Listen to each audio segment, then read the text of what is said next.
اللہ رب العزت نے قرآن کریم میں حضرت ابراہیم علیہ السلام کے احوال کو کثرت کے ساتھ بیان فرمایا ہے۔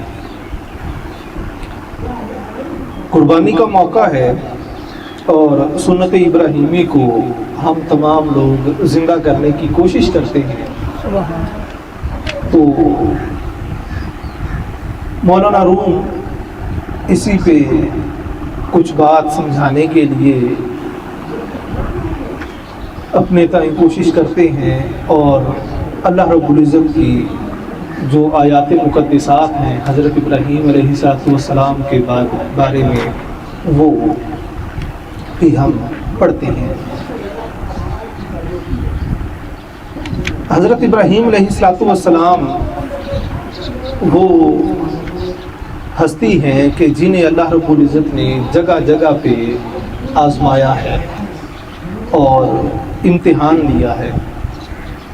اور ہر امتحان اور ہر آزمائش میں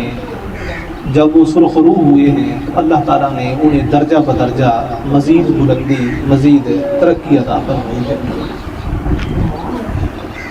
یہ جو آیت مقدسہ ہم نے پڑھی ہے کہ انی وجہت وجہی للذی فطر السماوات والارض، کہ بے شک میں نے پھیر لیا ہے اپنا چہرہ اس ذات کی طرف جس نے پیدا فرمایا ہے آسمانوں کو اور زمینوں کو، حنیفا وما انا من المشرکین، اور میں یکسو ہو کر باطل سے منہ موڑ کے حق کی جانب آمادہ ہو کے اللہ رب العزت کی ذات کی طرف اپنے چہرے کو پھیر رہا ہوں، وما انا من المشرکین، اور میں مشرکوں میں سے نہیں ہوں۔ آپ کے آباء و اجداد اور رشتہ دار جو تھے، ارد گرد کے لوگ، قبیلے والے، وہ بت پرست تھے، اور انہوں نے حضرت ابراہیم علیہ السلام کو بھی اسی کی طرف آمادہ کرنے کی کوشش کی۔ اللہ رب العزت نے قرآن کریم میں ارشاد فرمایا کہ جب رات چھائی اور حضرت ابراہیم علیہ السلام نے ستاروں کو دیکھا اور ان کے کہنے کے مطابق کہا کہ یہ اگر میرا رب ہے تو پھر اسے ڈوبنا نہیں چاہیے، لیکن جب وہ ڈوب گیا، اس کی روشنی ختم ہو گئی،